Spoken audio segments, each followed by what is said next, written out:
Hi guys, welcome back to our Maine homestead. Today I wanted to show you some of the newest members of the homestead. We've got Foxtrot, Blue, and Charlie. So they are our new Indian runner ducklings that joined the homestead a couple weeks ago.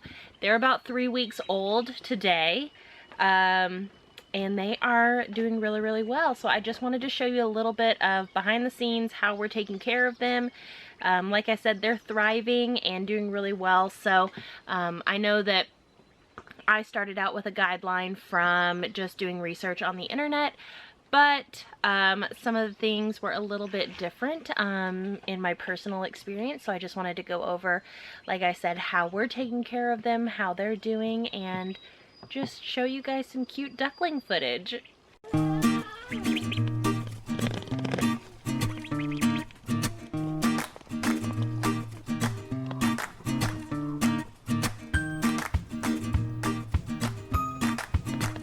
So lately the temps in the greenhouse have been perfect to let them come down here and just roam through the greenhouse, eat bugs, eat the greens, play in their swimming pool, and just spend the day down here. So I've actually really been enjoying it as well. I bring Emery down here with me usually, and we just hang out in the greenhouse. So this has been pretty much our morning routine for the last week or so. But yeah, so it's been fun.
Okay, so I just brought the ducks in for the day, and I wanted to show you my setup for inside the cabin.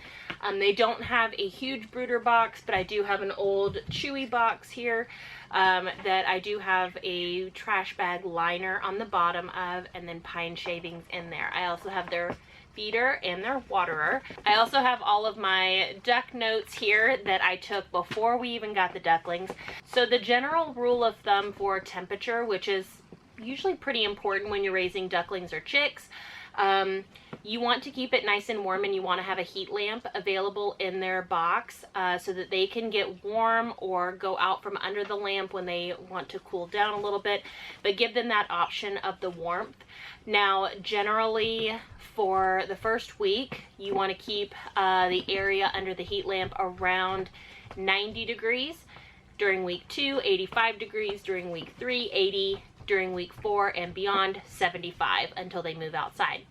Now, I will tell you that I don't know if these are just hardy ducks, but when I brought them home, like I said, they were in that second week of life, and so I tried to keep it pretty warm in there. They didn't like to go under the heat lamp, so I did raise it up and up and up, maybe thinking it was too hot. I did have a thermometer in there to monitor the temperature underneath the heat lamp. I got it to where it was 75 degrees under the heat lamp at all times, and they still wanted nothing to do with it. The only time that I noticed them going under the heat lamp was when they had just gotten done with some swim time, and they wanted a warmer place, I guess, to dry off and snuggle. Otherwise, they had no interest in being under the heat lamp, but they did snuggle together. I didn't see that they looked chilled or anything like that. So after about a week of having the heat lamp available to them, I did take it out of the brooder box, and they seem to be doing really well. We keep our cabin around 69, 70 degrees or so, and they are on the floor.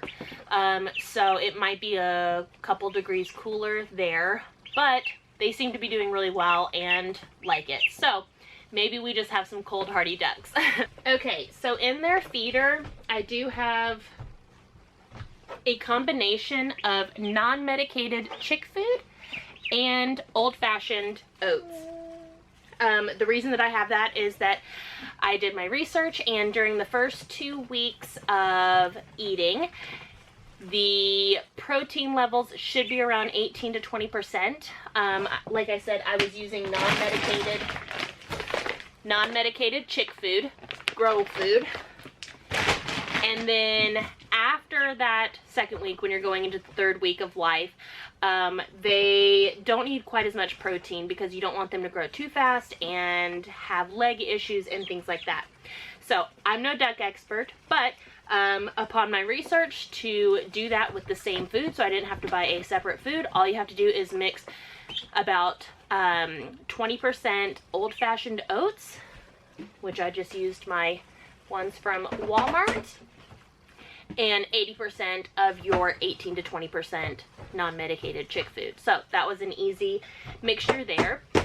Ducklings also require more niacin than chicks, so in order to accomplish that, I do add nutritional yeast to their water. So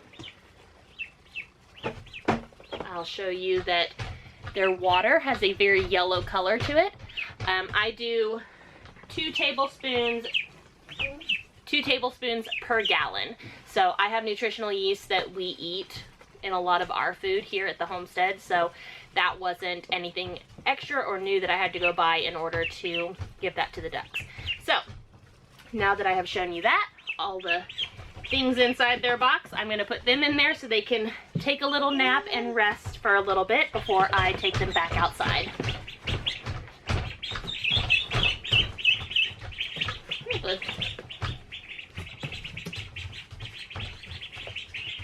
So I don't notice that the ducks are messier or stinkier than raising chicks inside the cabin. I think it's pretty much a toss-up to see who's messier and who smells the worst. But I do think that the ducks are a lot quieter.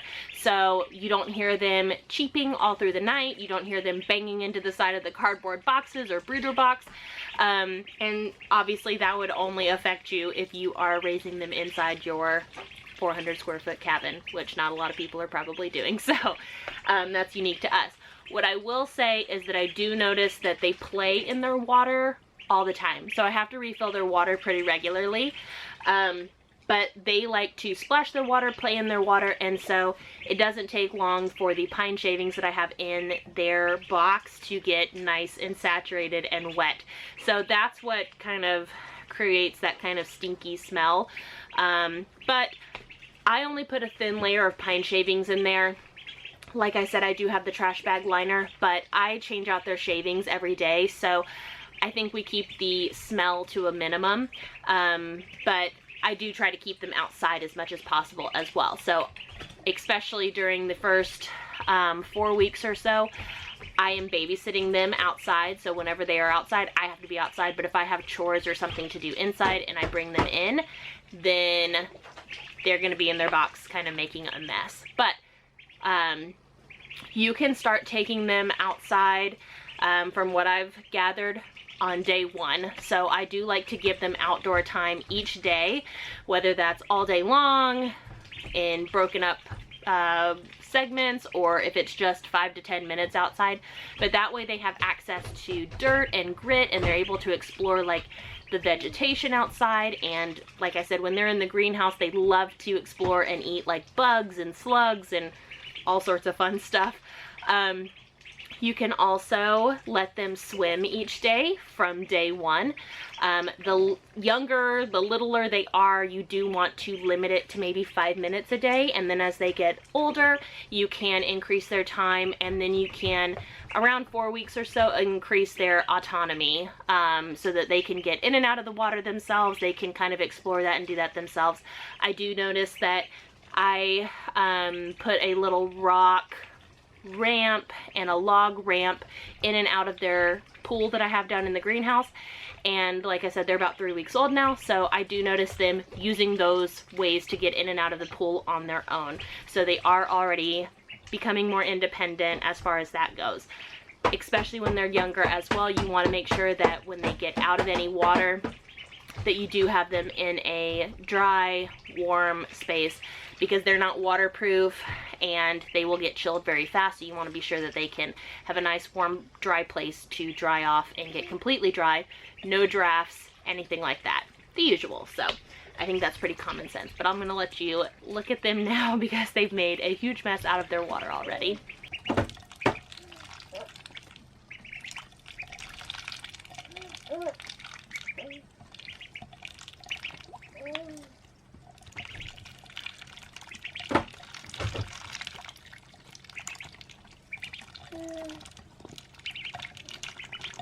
Before we sign off on our little duckling care how-to video here today, they will be moving out when they are around 6 to 8 weeks old. Whenever they start to actually look like ducks and their big adult feathers are coming in, that's when we'll start making the gradual process to moving them out to our second sectioned off half of the chicken coop and chicken run area. So they will have their own space out in the chicken coop until they become acquainted with the other chickens out there, because just like when you're introducing new chickens to a flock, you want to be sure that they get introduced slowly and gradually, otherwise you'll have fights. The same thing goes with the ducks, but eventually they will move out, have their own space in the chicken coop, get introduced to the other chickens in the flock, and then they'll all be integrated together and live together. So that is our big plan for our runner ducks. I'm super excited to have them here. They are so entertaining. They're so fun, so cute. I love watching them all day, every day. Unfortunately, I have other things that I need to do on the homestead, so I can't watch them just 24/7. But I think they're going to make a great addition to the homestead. I do plan on getting some more females later on down the road, because the ideal ratio of females to males is 3 to 1. So right now I have 1 female and 2 males.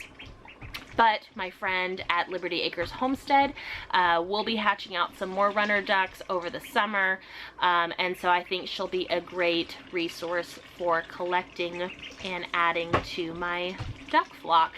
So anyways, I hope you enjoyed this video. If you have any questions, I will do my best to answer them. Just leave them in the comment section below. Any feedback, any tips that you guys have for raising ducklings and introducing them to the flock. Any kind of stuff, I am willing to take any sort of advice that you guys have, because I know that there are a lot of people out there who are more knowledgeable on this subject than I am. But this is what we're doing right now. This is what works for us. This is what's working for our ducklings, and I hope you enjoyed this video. Don't forget to subscribe, hit the notification bell if you want to be notified when new videos come out, and thank you for tagging along.